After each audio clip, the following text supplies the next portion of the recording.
Aduh, luar biasa ya. Oke. Ian udah dari Android, terus dari Yahya juga udah dari web dev. Jadi kita komplit nih kalau mau main mobile atau main di web. Oke, ini sebenarnya dari Slido udah banyak ya pertanyaan yang masuk ya. Kita coba cek aja pertanyaannya. Sweep.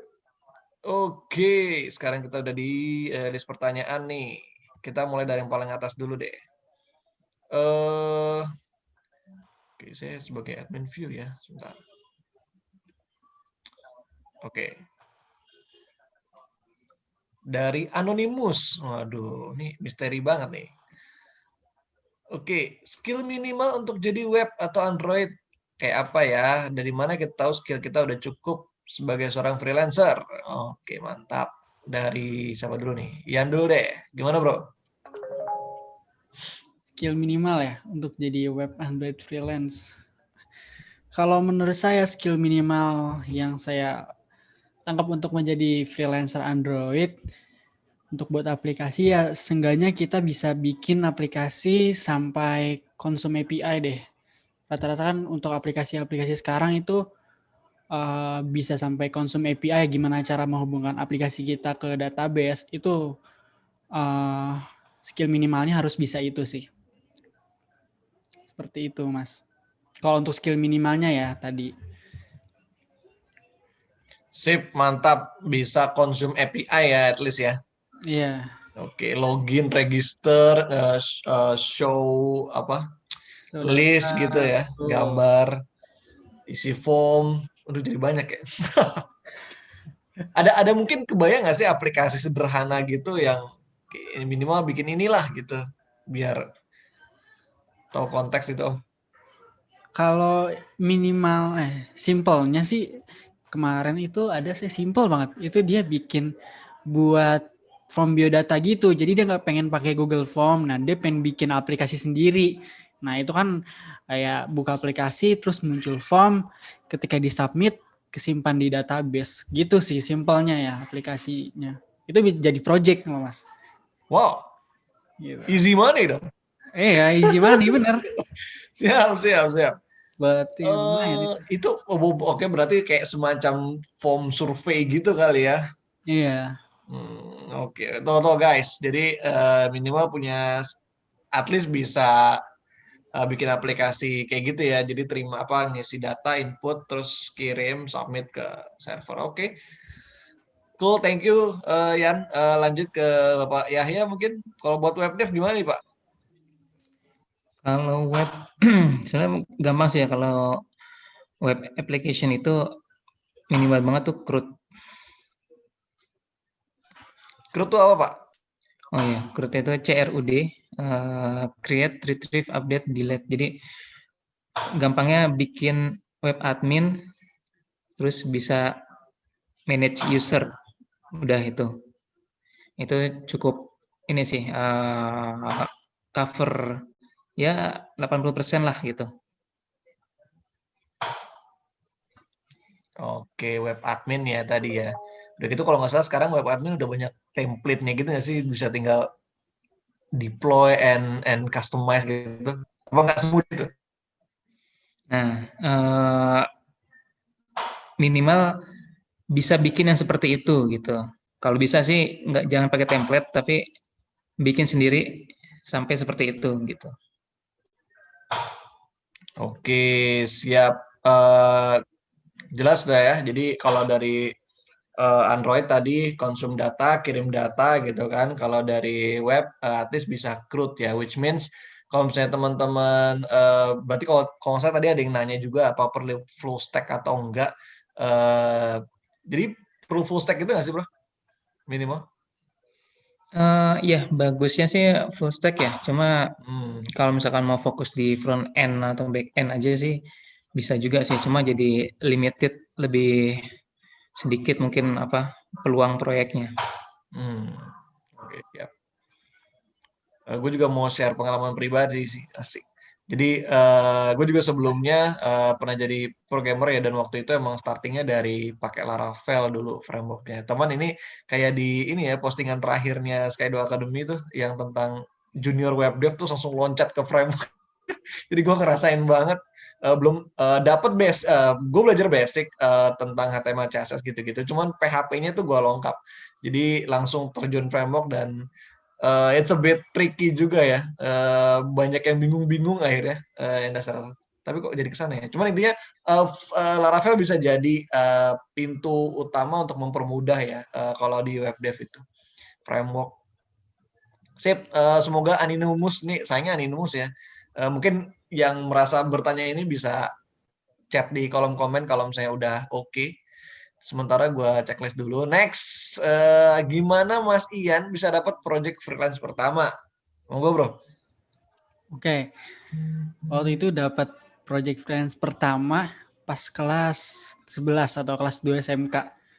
Waktu itu coba di projects.co.id tuh, iseng-iseng kan, scroll ya yang tadi tuh aplikasi untuk scoring bola. Itu aplikasi pertama, project yang pertama kita garap. Nah, terus ada cerita lucu waktu itu. Jadi waktu kan kalau di platform gitu kan pasti ketika bayar ada kena potongan ya. Kena potongan. Nah, jadi waktu itu saya bayarnya nggak lewat project itu, jadi nggak lewat platform itu, jadi kayak pribadi gitu loh.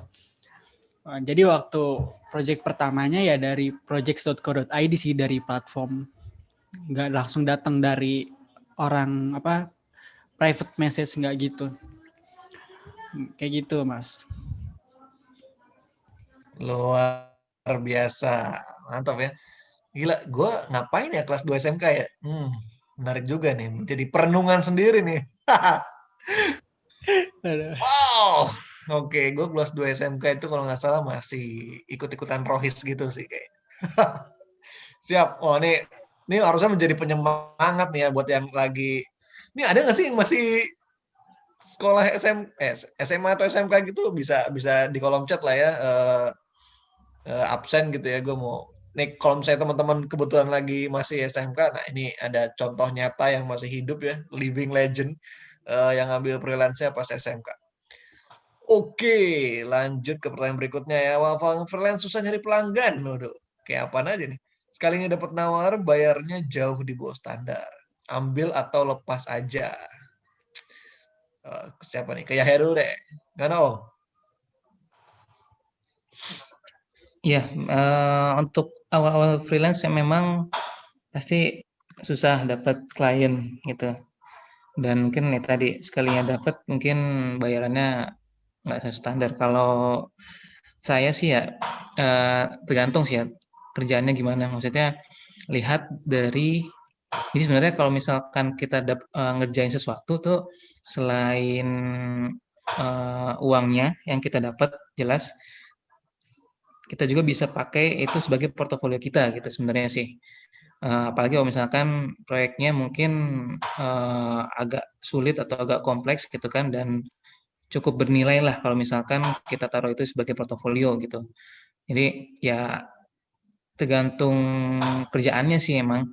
Kalau misalkan saya mungkin cenderung ambil itu. Kalau misalkan memang walaupun bayarannya kurang memuaskan, tapi kalau misalkan itu bisa dalam tanda kutip mempercantik portofolio saya, ya saya ambil gitu. Oke, jadi prioritas utama kalau lagi starting point gini lebih ke arah cari nama dulu ya bos ya. Yes, betul. I see, mantap ya. Gue juga sebenarnya sempat ada juga pernah nonton TEDx something gitu ya. Jadi kalau nggak salah dia punya konsep ide kalau misalnya teman-teman baru starting itu bahkan kalau mau di pekerjaan ya itu bahkan dia nyaranin untuk ya udah tawarin aja intern intern di mana gitu dan dibayar gratis gitu. Nggak usah dibayar. Jadi kalau misalnya emang dia puas dengan kerja kita baru boleh dibayar.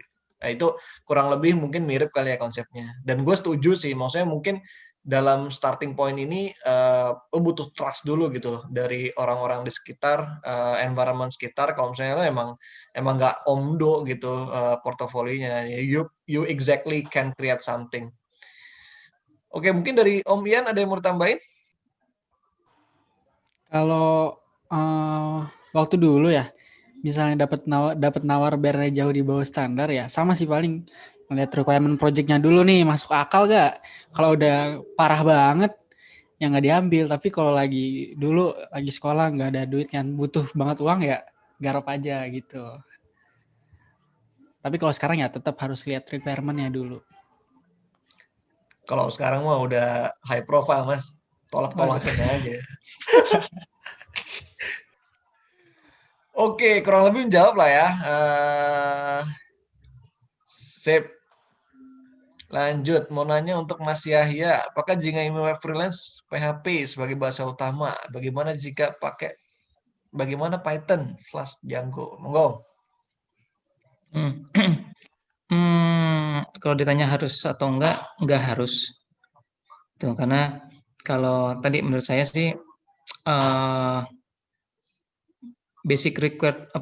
minimal requirement-nya itu skill kita di apa ya, basic programming-nya gitu. Jadi menggunakan bahasa apapun itu insya Allah bisa gitu. Walaupun kita punya satu yang sering kita pakai entah itu Python atau PHP, tapi ketika ada kesempatan untuk menggunakan bahasa lain kita siap gitu. Jadi eh, nggak harus PHP atau nggak harus Python, tapi yang harus itu fundamental programming-nya sih gitu. Oke, siap. Ini berkali-kali nanti nyebutin fundamental programming nih. Ini ada apa sih dengan fundamental ini?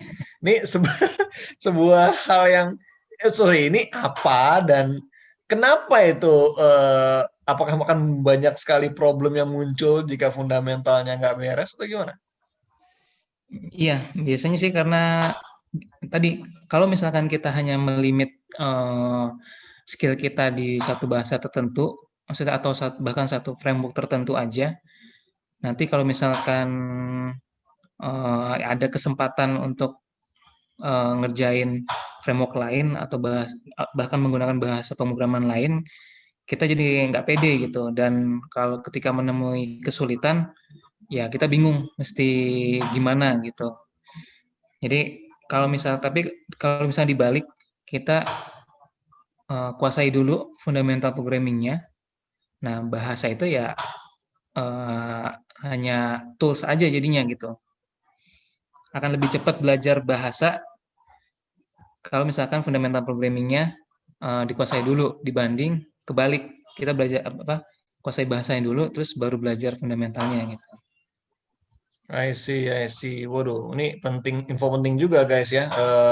Gue termasuk orang yang mengalami nih, maksudnya gue dulu sangat mendewakan Laravel dan eh, bahkan gue menjadi evangelist gitu di kantor. Wah, ayo pakai Laravel, kita bongkar kebiasaan lama. Ini kayak iklan kopi ya. Tapi waktu itu apa? Emang kerasa sih, maksudnya fundamentalnya nggak terlalu bagus. Akhirnya begitu ketemu problemnya agak sulit, nah itu udah mulai kocar-kacir ya. Menarik, menarik. Apalagi kalau misalnya teman-teman lihat nih rata-rata tutorial di YouTube misalnya itu kan mostly kayak langsung jump ngerjain project sesuatu, misalnya tutorial bikin aplikasi A atau bikin aplikasi B gitu ya. Jadi langsung jump. Itu kayaknya perlu dibekali dengan fundamental kali bos ya. Oke, thank you Om Yahya. Ke Imam Sherozi Asmuni. Oke, bagaimana cara mencari pelanggan di kota kecil? Kota apa nih ya? Bisa chat di kolom chat ya, kota di mana? Oke, tapi ini banyak yang vote, jadi mungkin banyak yang problem yang sama nih. Ke Bastian dulu deh. Gimana Om?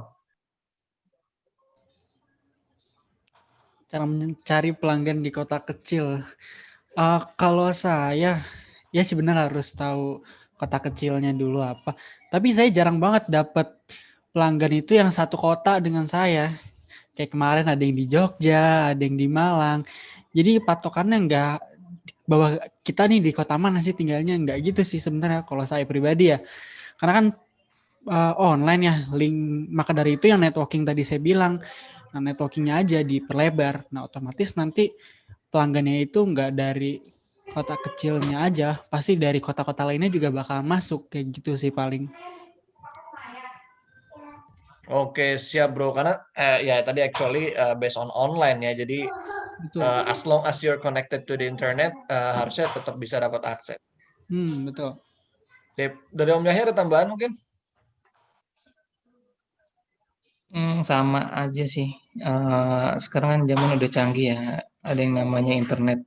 Ini bahkan nonton webinar ini pakai internet kan. Saya lagi di Tegal, Amri lagi di Tangerang, masih yang di Depok gitu kan. Teman-teman nggak tahu dari mana. Jadi eh, masalah lokasi menurut saya udah nggak relevan sih di dunia teknologi informasi sekarang. Luar biasa sekali. Lokasi tidak lagi relevan. Mantap. Oke, mantap ya. Jadi dimanapun Anda, tidak ada lagi alasan. Oke. Ke Bapak Rohyan. Waduh, luar biasa nih ya Pak Rohyan ya. Di dunia freelance ini sering nggak sih dikejar-kejar deadline? Wah, pertanyaan Anda ini sangat mantap sekali, Pak. Apakah akan ada penalti kalau nggak selesai? Aduh, penalti nih ya. Penaldo ya. Ke Bapak Ian dulu, gimana Pak? Ada penalti nggak Pak? Sering nggak sih dikejar-kejar deadline? Kalau saya alhamdulillah uh, belum pernah ya, jarang. Pernah sih waktu itu sekali. Jarang dikejar-kejar deadline. Waktu molor berapa lama dikena di penalti? Enggak sih, kemarin saya enggak dikenain penalti. Karena saya baru molornya itu sekitar 1 minggu deh, 1 minggu lewat dari deadline, jadi enggak dikenain penalti. Gitu. Tapi ada nggak sih Om penalti Om? Kayaknya sih ada deh, kayaknya ada. Teman rekan saya waktu itu pernah share karena rekan kerjanya dia nggak beresin fiturnya tepat waktu. Nah itu kena penalti dia per hari bisa sampai 50.000 atau 100.000 gitu per harinya. Waduh, mantap juga ya. Tergantung kliennya sih.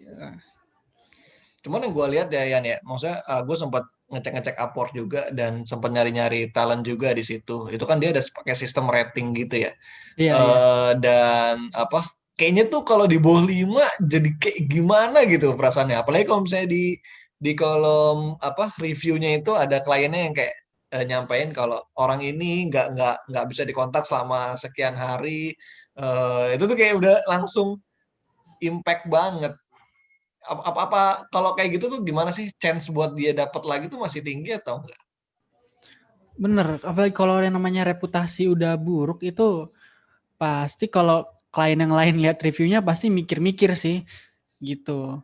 Ya sebisa mungkin jangan dapet reputasi buruk, atau misalnya reputasi buruk udah dapet reputasi buruk nih, coba minta diedit kali reviewnya gitu kali Mas.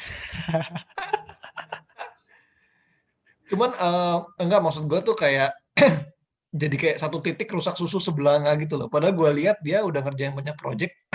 Cuman kan ada satu project yang jelek, jadinya kayak mikir ulang. It's a bit ya hati-hati juga berarti ya.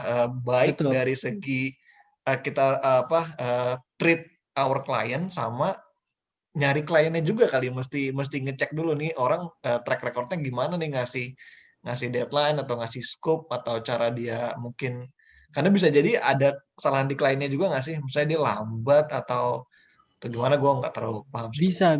Waktu itu saya pernah tuh dia ngasih kayak aset yang kita butuhin kayak deskripsi company dia atau logo company dia itu lama banget. Nah ya mau nggak mau kita harus tekan terus nih kayak gimana Pak udah siap belum asetnya gitu.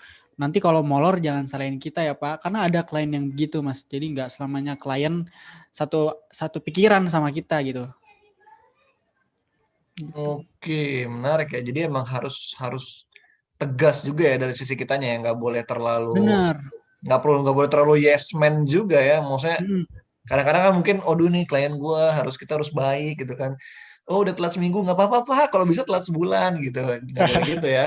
Jadi jadi harus ini ya kejar ya. Karena ini lagi-lagi it's about reputation dan kalau emang ya gue kebayang sih kalau misalnya yang ini telat otomatis kan lo harus kayak ke pending juga project yang lain. Sip, thank you Yan. Dari Om Yahya mungkin ada tambahan? Hmm, ya, jadi emang semuanya tergantung klien sih ya, bukan tergantung klien, tergantung kesepakatan kita dengan klien di awal. Jadi memang ketika memang mau deal harus clear nih tentang timeline-nya sama scope-nya gitu. Scope yang dikerjakan sampai mana, kemudian timeline-nya seperti apa. apakah dikasih deadline dari kliennya atau kita yang nentuin sendiri timelinenya gitu. Itu harus disepakati dulu sebelum sebelum deal gitu. Jadi ketika nanti proyeknya udah jalan, udah jelas nih, oh tanggal segini harus sudah selesai. Terus kalau misalkan ada masalah, ya harus dikomunikasikan ke kliennya. Oh saya misalkan nggak bisa nih selesai tanggal segini, ternyata skupnya semakin besar gitu kan. Ya harus dinegosiasikan gitu. Jadi benar-benar emang ini sih tergantung kitanya negosiasi sama si kliennya gitu.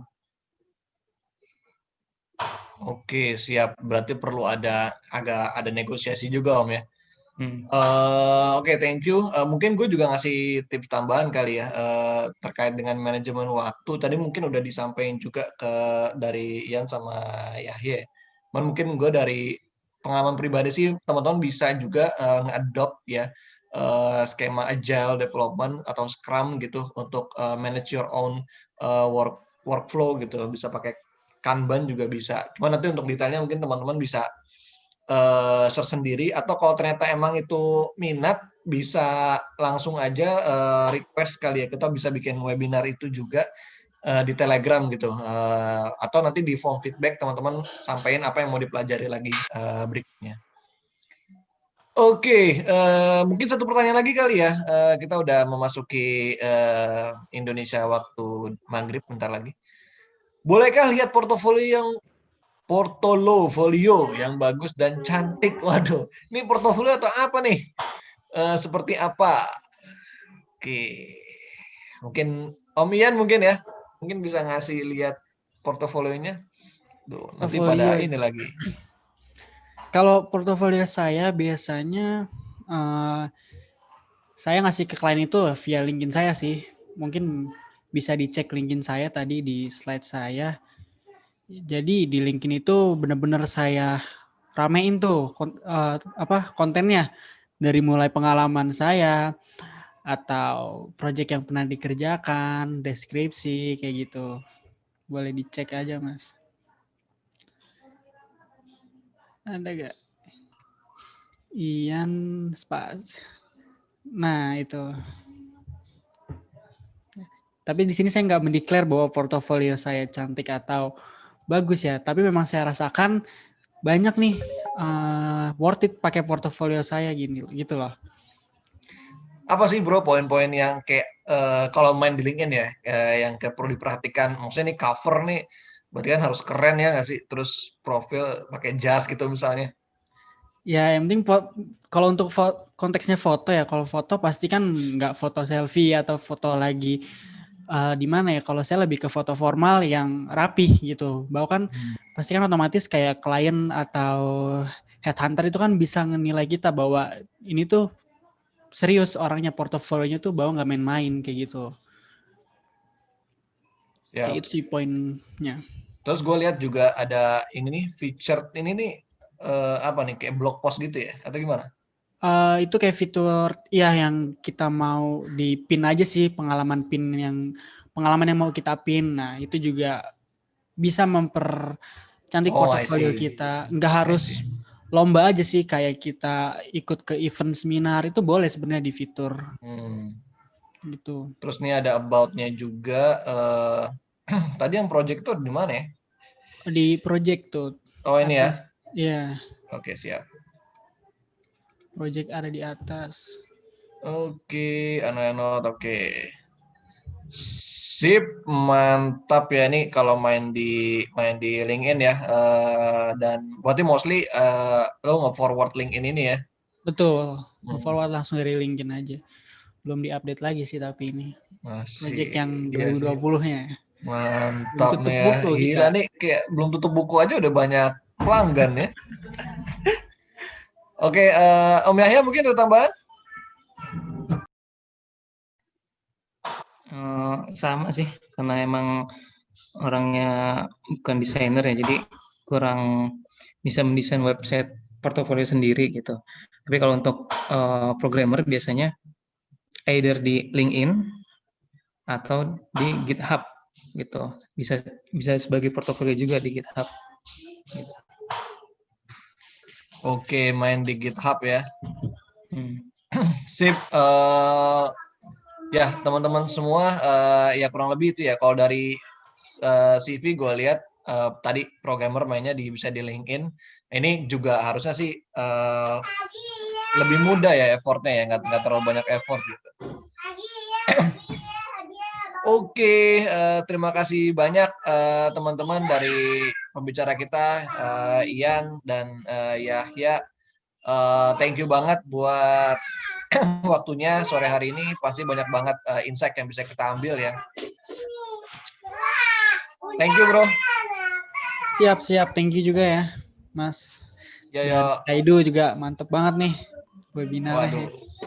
Kita collab lagi lah nah, kapan-kapan ya. Boleh. Mau collab teknis Siap. atau mau collab yang santai-santai, kabarin aja.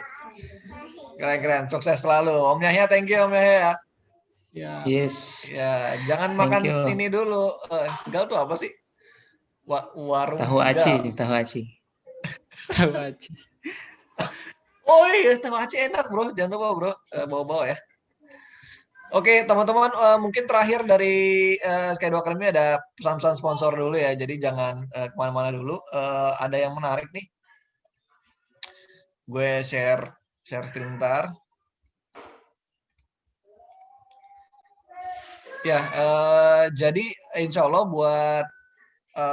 kita ada program ya selanjutnya buat teman-teman. Tadi mungkin Yahya udah sempat mention beberapa kali terkait dengan fundamental. Jadi kalau misalnya teman-teman lebih mau tertarik dan mau dive deep ya, belajar lebih dalam, kita insya Allah akan ada workshop fundamental backend development kayak gitu. Jadi ini kita akan ngobrol lebih panjang lagi tentang web development sampai bisa gitu ya. Instrukturnya langsung dari Mas Yahya Muhammad sendiri. Kita akan belajar sama 2 minggu intensif. Terus apa aja yang belajari dari mulai HTTP sampai basic SQL query. Nanti bisa dilihat di sini aja ya. Benefitnya ada sertifikat, akses workshop material, sama free coaching bro. Gila, ini worth it banget sih. Oke, nanti insya Allah detailnya teman-teman bisa lihat di link di situ ya di bawah. Nanti akan diupdate juga di Instagramnya Skydo dan kita akan post juga di Telegramnya. Oke, itu aja mungkin teman-teman.